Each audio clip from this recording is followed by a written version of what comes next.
Hi, welcome back to Joe Blogs. In today's episode, I want to talk to you about what's happening in the Russian economy, and specifically to talk about the ongoing decline of the Russian ruble.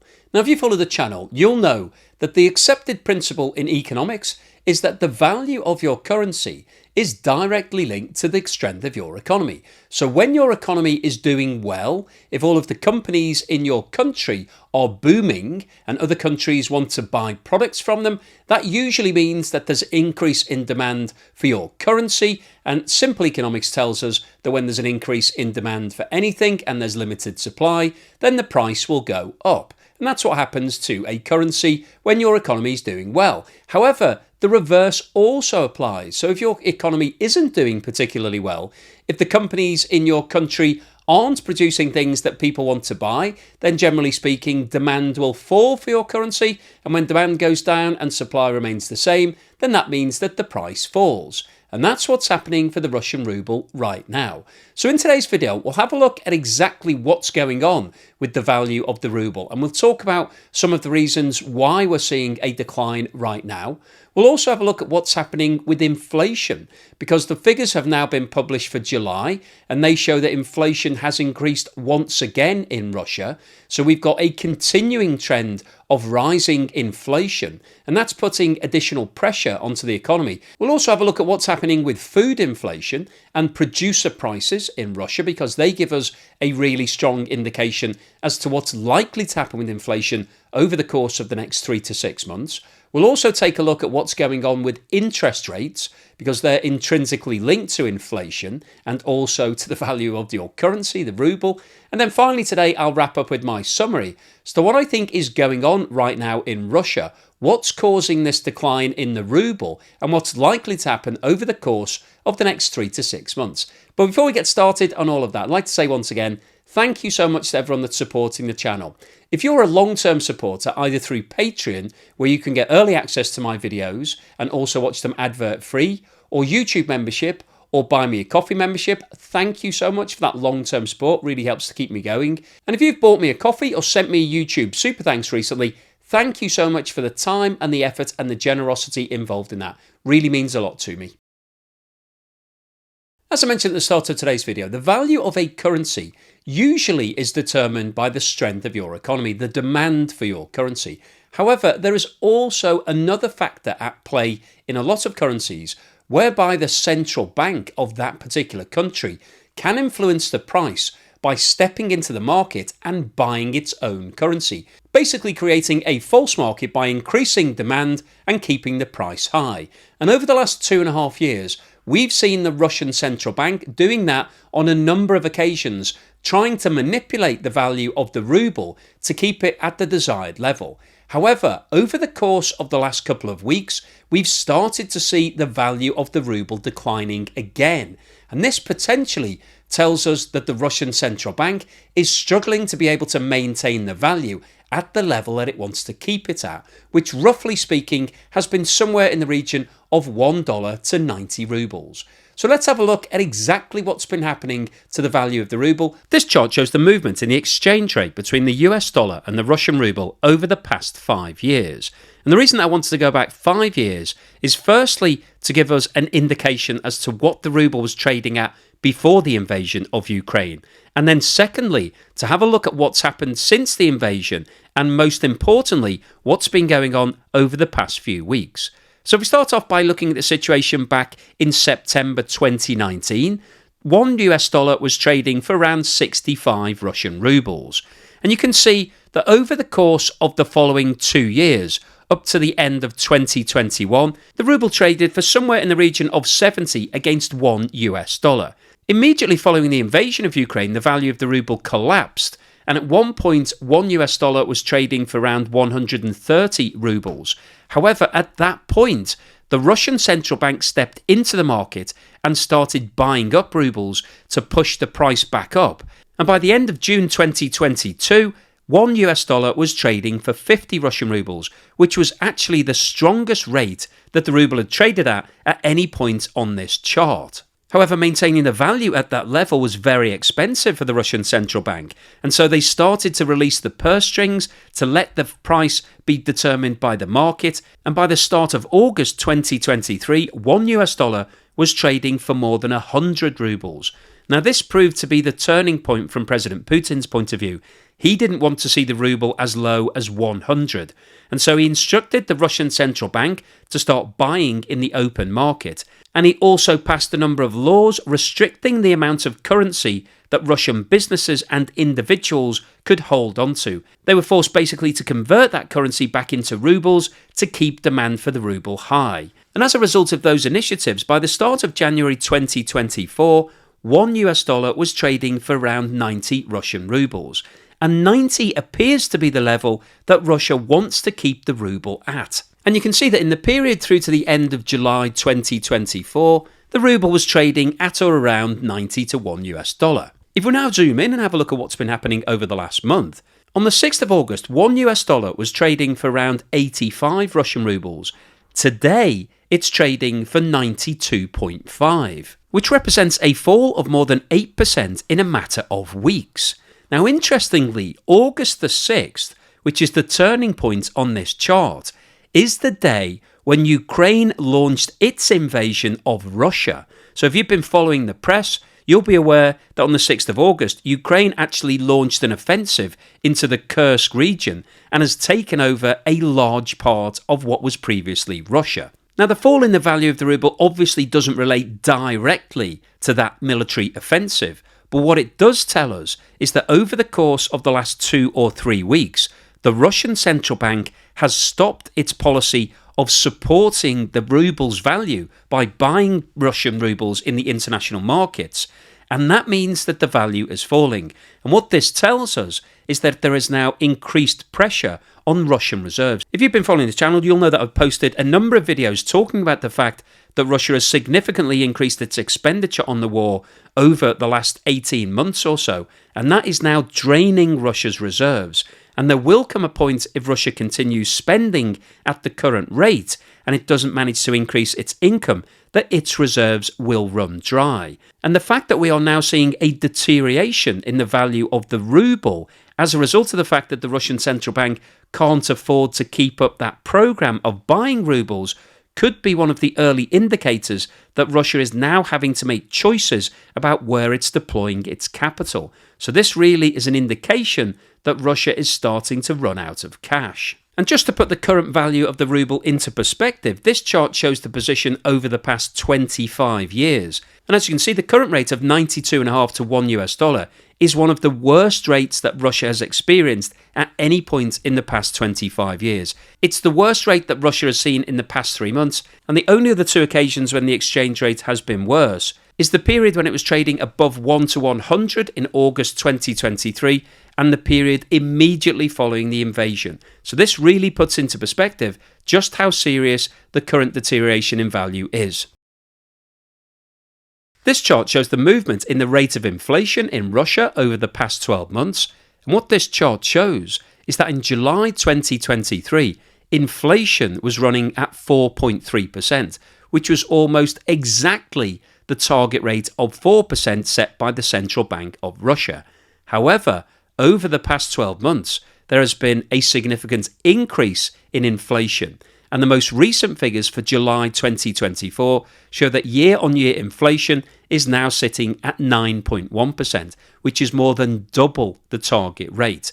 And this increase in inflation comes during a period when the majority of other countries around the world are seeing a reduction in inflation, partly as a result of increased interest rates and partly as a result of the fact that we are starting to see prices coming back down around the world. So the inflation in Russia isn't part of a global phenomenon. This isn't being caused by a global event such as COVID-19. This is down to specific factors within the Russian economy. And if you follow the channel, you'll be fully aware that over the past 12 months or so, since we've seen the start of this inflation, Russia has converted its economy into what's referred to as a wartime economy. So a lot of the companies within Russia have now been commandeered by the state. They've been told that they need to produce things that are needed to keep the war effort in Ukraine going. As a result of that, those companies are now being paid directly by the Kremlin. So that's great from their point of view in terms of not needing to market their products and develop new products and come up with new ideas and initiatives. They can just be paid directly from Russia. However, the problem with this policy is that it is forcing up inflation, because what we are seeing is a shortage of people. If you follow the channel, you'll be aware that around 1.2 million people have permanently left Russia as a result of the invasion of Ukraine. They didn't want to hang around and be forced to go and join the fight. So that's left the workforce short. And so the companies that are now being sponsored by the state are having to offer higher salaries to attract people from other businesses to join them.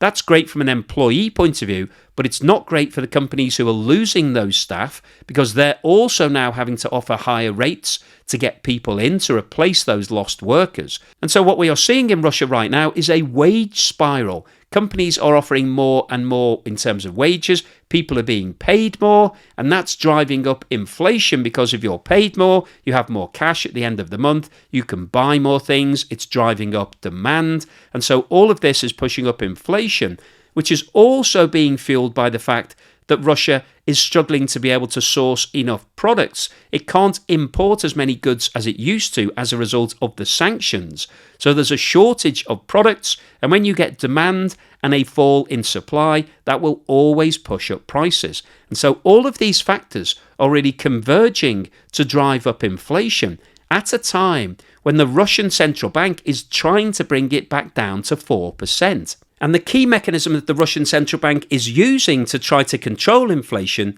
is interest rates. So let's have a look at what's been going on with interest rates. This chart shows the movement in the official rate of interest in Russia over the past 3 years. And if we zoom in and have a look at what's been happening over the past 12 months, which corresponds exactly to what we've just been talking about in terms of the rise in inflation, you can see that at the start of July 2023, the official rate of inflation was 7.5%. However, over the past 12 months, the Russian central bank has increased the official interest rate on 7 separate occasions, and the current official interest rate in Russia is now 18%, which means that rates have gone up by 10.5% in a 12-month period. Now, that is a significant increase, and 18% is an extremely high rate of interest, as shown by this table, which compares the current rate in Russia against the rest of the G20, which are notionally the 20 largest economies in the world.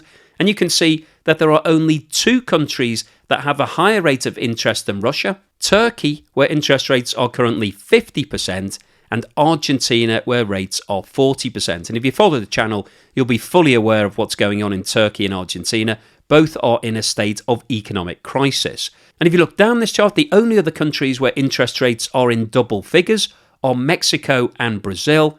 And if you compare the current rate of 18% in Russia against the USA, where it's 5.5%, the UK, where it's 5%, Canada, where it's 4.5%, Australia 4.35%, and the Eurozone at 4.25%, it is more than 3 times higher. And that really puts into perspective the problems that Russia is suffering from right now. And one of the biggest issues that Russia has is that despite the fact that it's increased interest rates on 7 separate occasions, it hasn't managed to tame inflation. Inflation is continuing to rise. So that tells us that it's likely that the Russian central bank will continue increasing interest rates until it gets inflation back down to its target rate of 4%. And all of that is really bad news for the Russian economy, because high interest rates discourage both companies and individuals from taking on more debt. That's what it's designed to do. But the problem with that is that it means that those companies and individuals may not have the capital to be able to expand, and so it's restricting the growth within the economy. This chart shows the movement in food inflation over the past 12 months in Russia, and this is a metric that I always like to look at because it tells us what's going on for the poorest members of society who spend a larger percentage of their income on food. And what this shows is exactly the same trend as we've seen for general inflation. However, the rates are slightly higher. In June 2023, food inflation was running at less than 0.2%. However, over the past 12 months, there's been a significant increase, and the most recent figures that have been published for June 24 show that food inflation was increasing by almost 10%. So it's outstripping the rate of general inflation, which is obviously putting more pressure on the poorest members of society who often don't have any savings. So when food prices go up, it usually means that they can just simply afford to buy less food. This chart shows the movement in the producer price index in Russia over the past 12 months. And what this shows is that in July 23, producer prices were increasing by only 4.1%, which is almost exactly in line with the target inflation rate of 4%. However, by October 2023, producer prices were increasing by almost 22%, and they've remained at high levels over the last 9 months, and the most recent figures for July 24 show that producer prices increased by 13.7%. And the reason that this is important is that producer prices, which are also referred to as factory gate prices, mark the price of products as they're leaving all of the companies in Russia. So those companies are sending their products either to the stores where they'll be bought by Russian individuals, or they're selling them to other companies within Russia or overseas. And so if we've got an increase of 13.7% in those products that are leaving the factories, then that will ultimately feed through into general inflation over the course of the next 3 to 6 months. As those products start to be sold in the stores, then those price increases will have to be passed on in terms of the price that the products are selling for. And so when you've got a situation where producer prices are running at a higher level than general inflation, it tells us that inflation is likely to continue going up. So this represents further bad news for Russia and tells us that the Russian central bank has not tamed inflation. Inflation will continue rising over the course of the next 3 to 6 months, which is likely to lead to more increases in interest rates. So what's the summary and conclusion today? Well, I wanted to post this video because I think what's happening with the Russian ruble is really quite fascinating. If you follow the channel, you'll be fully aware that the Kremlin has severely restricted the amount of information that it's prepared to release to the West. It doesn't really want anybody to know what's happening in the Russian economy. And so even the information that it was publishing that I was doing a monthly video on has now been cut off. So I can't get hold of that data. So I haven't been posting those monthly updates. So the only way we can get a really good gauge as to what's going on the ground in Russia is by looking at what's going on with inflation, interest rates, and the value of the currency. And as we've seen from the data in today's video, all of those things are telling us that there are severe problems in Russia right now. When we look at inflation, it's going up while the rest of the world is seeing reducing inflation. And that tells us that the problems are specific to Russia. This isn't a global phenomenon being caused by an increase in commodity prices or some other such event. This is because Russia has unilaterally decided to convert its economy into a wartime economy. And the reason why President Putin did that was because the Russian economy was struggling. It didn't have as many trading partners. It can't sell as many of its goods to the outside world as it used to because of the sanctions. And so in order to boost its output and its GDP, the Kremlin started recruiting companies within Russia to help with the war effort. And that's been a boost for those companies. They're now reporting record profits. However, all of those profits are being funded by the state. So this is very circular. And the problem with that, as I've highlighted in previous videos, is that Russia is having to dip into its reserves to pay for all of those items because it's seen a fall in its actual income from the sale of oil and gas and other commodities. And so the only alternative is to use its reserves.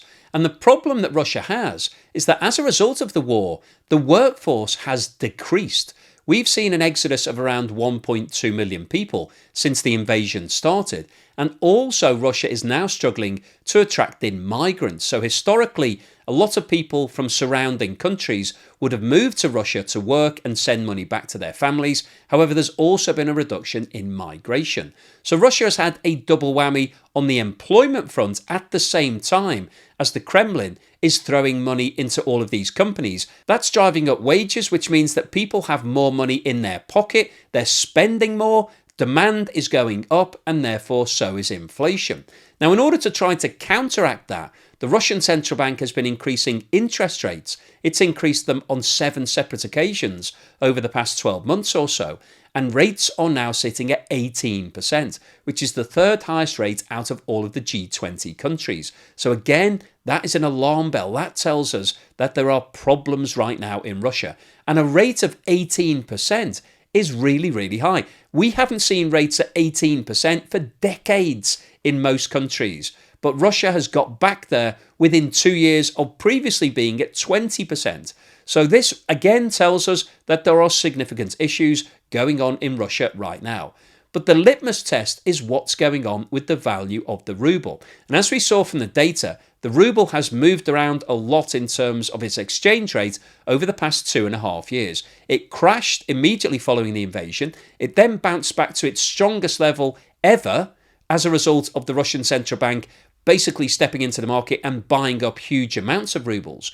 However, over the last 2 years, what we've seen is a significant reduction in demand for the ruble because its 2 biggest trading partners, China and India, have refused to deal in rubles. They simply won't do trade in the currency. They want to use either Chinese yuan or United Arab Emirates dirhams. And what that means is that the market size for the ruble has shrunk significantly.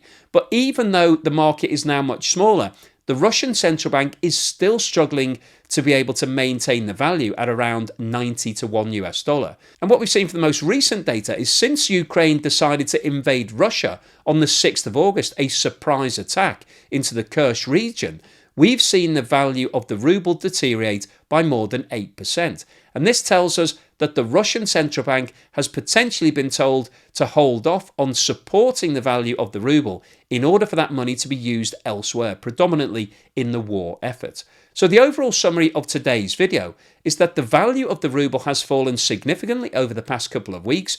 This is partly as a result of what's going on in the economy. We're seeing rising inflation and rising interest rates. And all of this tells us that there are serious problems building in the Russian economy. And we are now starting to see those problems manifesting themselves in a fall in the value of the currency.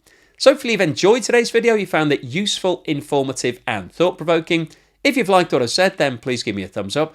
Thank you for watching this video all the way through to the end, and here's something to put a smile on your face.